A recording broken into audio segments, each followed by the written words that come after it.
तो भारत की समृद्धि और संस्कृति के ऊपर कभी कोई फर्क नहीं आया 1700 साल में। तो इसलिए जिस तरीके से हमको इतिहास पढ़ाया जा रहा है उससे भारत को समझा नहीं जा सकता। तो भारत को समझना है वो कौन सी व्यवस्था थी जो राजा बदलने से कोई फर्क नहीं पड़ता, आक्रमणकारी आने से उसको कोई फर्क नहीं पड़ता, चक्रवर्ती आ जाए तो कोई फर्क नहीं पड़ता, धर्म कोई भी आ जाए तो उसको कोई फर्क नहीं पड़ता। वो अपने आप को वैसी ही अविरत समृद्धि के साथ चलती रहती है और पूरी दुनिया का समृद्धि का भी केंद्र है, संस्कृति का भी केंद्र है, ज्ञान का भी केंद्र है और व्यापार का भी केंद्र है भारत, और शिक्षा का भी केंद्र है। वो कौन सी व्यवस्था थी? वो किसी राजा की बनाई हुई नहीं थी, वो किसी धर्म की बनाई हुई नहीं थी। और उसमें किसका योगदान था? संस्कृति का। और संस्कृति का मतलब समाज, हमारी समाज व्यवस्था का। और वो समाज व्यवस्था में किसका योगदान है? राजा का। यहाँ की सामाजिक व्यवस्था का, जिसको बोलते हैं 4 वर्ण, 18 वर्ण, 36 बिरादरी, 72 कलाएं, उसका है। अब उसकी छोटी सी झलक देके मैं आज का सेशन पूरा करता हूं क्योंकि थोड़ी देर हो रही है। उस समय भारत का हर व्यक्ति उत्पादक था क्योंकि उनको कलाएं आती थी। हर व्यक्ति को कम से कम 2 कलाएं आती थी। Yes, right. जैसे किसानी भी करता था, युद्ध भी लड़ता था। यस, तो उन कलाओं के साथ वो जीता था। तो सारे मिलके उत्पादन करते थे, क्योंकि अगर आपको अमीर होना है तो भारत में समृद्धि का आधार सोना था, चांदी थी, लूट थी, टैक्स था या उत्पादन था।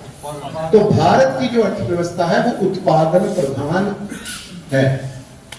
इसलिए सबसे बेहतर जब धंधा बोला गया है, प्रोफेशन बोला गया है, तो खेती को उत्तम माना गया कि सबसे उत्तम कौन? खेती। क्योंकि खेती क्या करती है? उत्पादन करती है। किस चीज का उत्पादन करती है?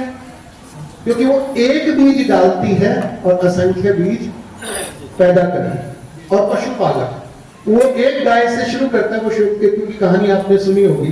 वो एक गाय लेके जाता है और 1000 गाय लेके आता है, राइट। तो पशुपालन और खेती सबसे उत्तम है क्योंकि वही उत्पादन होता है। तो लोहार क्या करता है? लोहार उत्पादन नहीं करता, रूपांतरण करता है। कुम्हार क्या करता है? वो मिट्टी में रूपांतरण करता है, राइट। कपड़े बुनने वाला क्या करता है? वो कपड़े को पैदा नहीं करता, जो खेत में से उत्पादन हुआ उसका रूपांतरण करता है, राइट। तो ये रूपांतरण की प्रक्रिया है, परंतु उत्पादन में सभी सहयोगी है। तो हर गांव में उसका उत्पादन होता है। अब उसी उत्पादन व्यवस्था को हम आज लेते हैं, जिसमें सारे के सारे 36 बिरादरी वाले सहयोगी थे। यस, इसलिए सबके घर बटे हुए गांव में। अच्छा, जो चमार है वो गांव के बाहर क्यों रहता है? वो छूत है, अछूत है? हेलो। और जो लोहार है वो दूसरे कोने पे क्यों रहता है? हाँ, आवाज की वजह से और धुएं की वजह से, और वो अग्नि काम कर रहा है, अग्नि का काम कर रहा है। अगर थोड़ी बहुत एक्सीडेंट हो गया तो हाँ, और उसको खनन का भी काम करना है। और उसका गांव के अंदर काम बहुत कम है, बाहर काम बहुत ज्यादा है। यस और नो? यस। तो इसलिए उसके बिजनेस की नेचर ऐसी थी जिससे किसी को असुविधा ना हो, इसलिए उस तरीके से उसकी लोकेशन, उसका वस्तु, उसके कपड़े, उसका खान पान, उसका रहन सहन, उसकी मान मर्यादा, उसका सम्मान और उसका योगदान निर्धारित होता है। मेरी बात समझ आ रही? वो कोई ऊंच नीच की, उसमें एक नियम थे, उसमें एक अनुकूलता और सहयोग का नियम। तो जब ये सारे के सारे मिलकर उत्पादन करते थे, मैं आज की बात कर रहा हूं, भारत में इस समय 6,40,000 के करीब गांव, ये भी एक बड़ा षड्यंत्र है, ठीक है। मनरेगा में देखोगे तो 10 लाख गांव है, स्वच्छ भारत में देखोगे तो 6 लाख गांव है, दूसरी योजना में देखोगे तो 5 लाख गांव है, इलेक्शन कमीशन में देखोगे तो कितने गांव हैं। तो अलग अलग योजना में अलग अलग गांव की संख्या है, और पूर्ण रूप से निश्चित रूप से कितने गांव हैं वो भारत में किसी को पता नहीं है। ये मैं प्रशासनिक डाटा को जानने के कारण कह रहा हूं।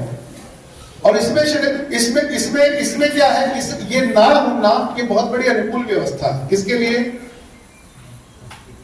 सेवाधारी लोगों के लिए। अगर एक गांव में 1 लाख का बजट होता है साल का, तो अगर 5 लाख से 10 लाख के बीच का अंतर करेंगे तो कितने का बजट हो गया?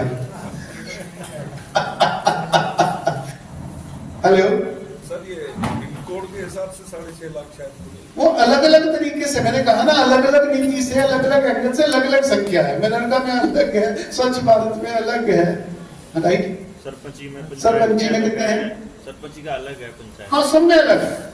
परंतु उसमें क्या है, इस गैप से इतना बड़ा घोटाला किया जा सकता और किया जा रहा है, जिसके बारे में किसी को, किनको पता है? कलेक्टर को पता है, चीफ सेक्रेटरी को पता है, पर वो कभी बोलेगा नहीं, क्योंकि सभी उसके बेनिफिशियरी हैं, लाभार्थी हैं। तो योजना बनाने वाले सबसे पहले लाभार्थी होते हैं। तो इन्होंने ये आज भारत में गरीब से गरीब गांव, मैं उस व्यवस्था की बात कर रहा हूं, गरीब से गरीब गांव में कितना उत्पादन होता है? एवरेज एक गांव की जनसंख्या 4,000 के करीब है, एवरेज, मोटा छोटा निकाल। तो एक गांव की सारी जरूरतों को अगर रखे, रोटी कपड़ा और मकान, तो गांव में कितना उत्पादन होता है गांव की जरूरत से? 1 गुना, 2 गुना, 3 गुना, 4 गुना, 5 गुना, 10 गुना, कितना उत्पादन होता है? हेलो, तो आज भी भारत का कोई गांव ऐसा नहीं है जहां उसकी जो मौलिक वस्तु की जरूरत का 10 गुना से ज्यादा कम हो। तो भारत गरीब है कि समृद्ध है? हेलो, भारत गरीब है कि समृद्ध है?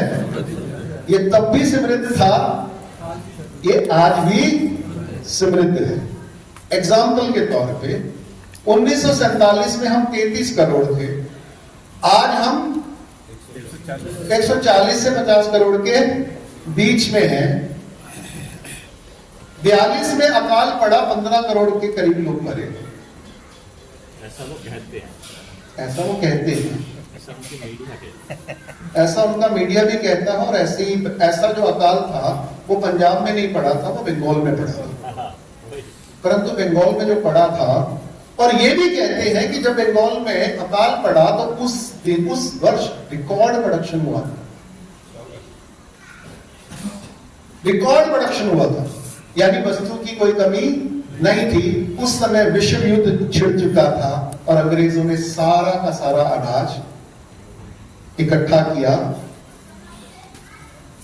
ले गए अपने सैनिकों को खिलाने के लिए, और यहाँ लोगों को भूखा हो रहे। और हमारे इतिहास के किसी इतिहासकार ने उसको, हम गांधी की बात करेंगे, जैसे कोरोना का सच किसी ने नहीं लिखा, जैसे कोरोना का सच किसी ने नहीं लिखा। बिल्कुल 100%। यानी भारत में इतने बड़े बड़े क्राइसिस हुए हैं, असली क्राइसिस किसी ने नहीं लिखी। और जो टेम्पररी घटना थी कि गांधी ने सुभाष चंद्र बोस को ना अध्यक्ष ने कर दिया, राइट। गांधी करो या मरो बोलता था, मरो या मारो नहीं बोलता। मरो या मारो देता तो 42 में आजाद हो गया। इन बातों के ऊपर हम बहस करेंगे, पर 15 करोड़ लोग बिना भोजन के मर गए, उसकी कोई मार दिए गए, जानबूझ के सोच समझ के मार दिए गए। और जो लोगों ने उस समय मारे वो आज भी मार रहे हैं हमास को। ये वही लोग हैं। ठीक है, तो आपको काबा वालों को समझना है या चर्च वालों को भी समझना पड़ेगा? काबा वालों की चर्चा तो बहुत है, चर्च वालों की चर्चा कहीं नहीं। तो आज अगर आपको भारत को समझना है तो चर्च वालों को, वहां चर्च धर्म के रूप में नहीं, वहां एक साम्राज्यवादी ताकत के रूप में उसको समझना पड़ेगा। वो धर्म का उससे लेना देना नहीं।